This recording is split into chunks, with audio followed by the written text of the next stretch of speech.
NCP তারা জামায়াতের সাথে যোগ দিয়েছেন আসন সমঝোতার কথা বলে বা নির্বাচনে জোট করতে গেছেন। এই বিষয়টা হঠাৎ করে আসার পর সারা বাংলাদেশে একটু মানে আলোচনার কেন্দ্রবিন্দু হয়ে পড়েছে। এনসিপি জামায়াতে কেন যোগ দিল? আমার প্রশ্ন একটা, এই জামায়াতে যোগ দিলে ওদের লাভও কি বা ক্ষতি কি হতে পারে? আচ্ছা, এই প্রশ্নটা একটু পরে আসি। তার আগে সাইফুল ভাই যে কথা বলছেন সেটা লেভেল প্লেইং ফিল্ড নিয়ে কথা হয়েছে। পলিটিক্যাল মাঠটা এখন কেমন? 4টা প্রবলেম মাঠে হচ্ছে। 4টা প্রবলেম কি আমি বড় দলের বলবো, কারণ বড় দল মানে আমি দলের নাম বলার কোনো প্রয়োজন নাই। সম্ভাব্য কারা ক্ষমতায় যাবে নির্বাচন হলে এরা একটা গুঞ্জন আছে, কিন্তু রাজনৈতিক মাঠটা যেভাবে আছে তাতে কিন্তু একদম সুষ্ঠু নির্বাচন না 60% সুষ্ঠু হইলেও কিন্তু বলা যাবে না কে নির্বাচনে জয়ী হবে। এটা গেল একটা দিক। দ্বিতীয় দিক আসেন, তারেক রহমান সাহেব নেমে কিন্তু একটা কথা বলছেন, আই হ্যাভ এ প্ল্যান। সেই প্ল্যান উনি ডিসক্লোজ করেননি। সেটা যখন করবেন আমরা হয়তো জানতে পারবো, এবং সেটা তাকে নির্বাচনের আগেই ডিসক্লোজ করতে হবে আমি মনে করি। কারণ তা নইলে আপনি আই হ্যাভ এ প্ল্যান বইলে এই শব্দের উপরে তো আমি নিয়মের কথা বলছি, এই শব্দের উপরে আমি কেন ভোট দিব? কথার কথা বলছি। আপনাকে প্ল্যানটা ডিসক্লোজ করতে হবে if you want to attract the voters. সেই কারণে এবার আসেন মাঠে কি হচ্ছে। নাম্বার 1, বড় দলের ট্রাবল, মনোনয়ন পুনর্বহাল নিয়ে আন্দোলন। মানে কিছু লোকের মনোনয়ন দিছিল, এখন আবার অন্যত্র দিয়ে দিছে। সেই আন্দোলন আমি কালকে লোহাগাড়ায় দেখেছি। অর্থাৎ মনোনয়ন পুনর্বহাল করো। তাহলে মনোনয়ন পুনর্বহাল যে করতেছে সে তো ওই বড় দলেরই একটা অংশ। এটা একটা ট্রাবল। 2 আসেন, অন্য দলের ব্যক্তিকে মনোনয়ন দেওয়ার কারণে একটা অপ্রকাশিত দ্বন্দ্ব। অপ্রকাশিত দ্বন্দ্ব মানে অন্য দল থেকে যারা জোটের মধ্যে একটা দলকে দিছে, তাহলে বড় দলের অন্যান্য যারা সম্ভাব্য প্রার্থী হইতে পারতো তাদের একটা অপ্রকাশিত দ্বন্দ্ব চলমান। 3 নম্বর আসেন, অন্য দলের ব্যক্তিকে যখন নিজ দলের লোকরে বলা হয় তুমি ভোট তারে দিও, এটা আর একটা দ্বন্দ্ব। 4 নম্বরটা আসেন, দল বিলুপ্ত করে যে সমস্ত বড় লোকগুলো বড় দলের সাথে গিয়ে তারপরে নমিনেশন পেয়ে গেল, এটা ওই দলের যোগ্য প্রার্থীরা ভালো নজরে নিচ্ছে না। অর্থাৎ আপনি যদি এখন দেখেন পলিটিক্যাল লেভেল প্লেইং ফিল্ড আমরা একটা টার্মে বলি, আসলে 2টা টার্ম, একটা হলো অ্যাডমিনিস্ট্রেটিভ, একটা পলিটিক্যাল। তাহলে এই যে পলিটিক্যাল লেভেল প্লেইং ফিল্ড কিন্তু এই দলের নিশ্চিত করতে হবে এখানে অ্যাডমিনিস্ট্রেশন কাজ করবে না রাষ্ট্রের। আর অ্যাডমিনিস্ট্রেটিভ জায়গার সমস্যা কোথায় আপনি দেখেন, প্রফেসর ইউনূস সাহেব বলছেন সমস্ত প্রস্তুতি সম্পন্ন, কোন ফর্মে?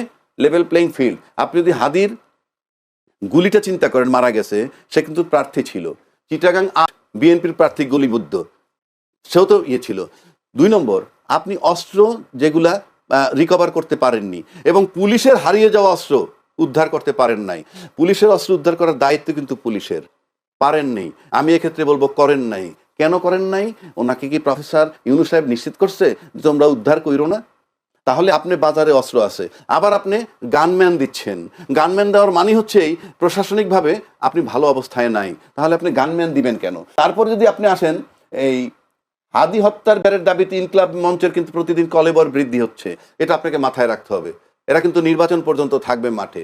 পাশাপাশি সৈয়দা রেজওয়ানা উনি বলছেন এই সরকারের মেয়াদেই হাদি হত্যার বিচার হবে। আপনার মনে আছে এটা? আপনি ফেব্রুয়ারি 12 তারিখে চলে যাবেন, আপনি এই মেয়াদে কিভাবে বিচার করবেন? এটা কিন্তু কি ইন্ডিকেট বহন করে? তাহলে কি নির্বাচন পিছাবে না কি? প্রশ্ন আসে ন্যাচারালি। আপনি ফেব্রুয়ারির মধ্যে নির্বাচন করবেন কেমনে? আপনাদের আরেক উপদেষ্টা আসিফ নজরুল সাহেব বলছেন এই পুলিশ রিপোর্ট আসার পর পরবর্তী 90 দিনের মধ্যে বিচার করবেন। Very confusing. তো এই যে বিষয়গুলো আপনি যদি চিন্তা করেন তাহলে কিন্তু আপনি স্টিল পলিটিক্যাল এবং অ্যাডমিনিস্ট্রেটিভ 2 ওয়েতে মাঠ ঠিক নাই। একটা এক্সাম্পল দেই, হাদিকে যখন সিঙ্গাপুরে চিকিৎসার জন্য নিলেন তখন বলা হয়েছিল ব্রেনে অপারেশন করা হবে। খেয়াল আছে আপনার? বলা হচ্ছিল বডি স্টেবল না, তাই অপারেশন করা সম্ভব না। বডিতে যদি লেভেল প্লেইং ফিল্ড ধরেন, ব্রেনকে যদি নির্বাচন ধরেন, তাহলে আপনি দেখেন বডি কন্ট্রোল না করে অপারেশন করা যায় না। একইভাবে অ্যাডমিনিস্ট্রেটিভ এবং পলিটিক্যালি লেভেল প্লেইং ফিল্ড ঠিক না করে আপনি নির্বাচনে যেতে পারেন না। সুতরাং নির্বাচনটা যাচ্ছে তাই হতে পারে। এইবার আসেন আপনার জবাব দিচ্ছি, জামাতে যোগদানে এনসিপি। এর সাথে একটা প্রশ্ন যুক্ত করি, সেটা যদিও জামাতের সাথে সমঝোতা করলে এনসিপি কে কঠিন মূল্য চুকাতে হবে বলেছেন সামান্তা শারমিন। কঠিন মূল্য চুকাতে হবে বলতে এখানে আমি কঠিন মূল্য আমি ঠিক জানি না, ওটা ওরা বলতে পারবে ওদের কঠিন মূল্য কি। কিন্তু আমি সাদামাটা চোখে যেটা দেখি, যেটা বলতে চাচ্ছে, সমাজে আলোচিত করতে চাচ্ছে, যে শেষ পর্যন্ত রাজাকারের দলে যোগ দিছে। মানে বিষয়টা এরকমই। আপনি যদি সিম্পল আসেন, বাংলাদেশে যে দুই দ্বিদলীয় শাসন আমরা দেখে আসতেছি দীর্ঘ 53-54 বছর, আর যদি 90-এর পরের থেকে ধরি তাইলে আপনি মনে করেন 35 বছর। এই 35 বছর কিন্তু দ্বিদলীয় শাসন, হয় আমি ক্ষমতায় নয় উনি ক্ষমতায়, এই কায়দায় চলে আসতেছে। এই দ্বিদলীয় শাসনে জামাতকে ব্যবহার করেনি কে?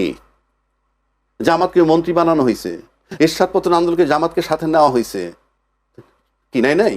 আচ্ছা, এইবার আসেন, জামাতে দায়িত্বশীল দুজন মুক্তিযোদ্ধা যোগ দিয়েছেন, একজন মেজর আখতারুজ্জামান আর একজন কর্নেল অলি সাহেব।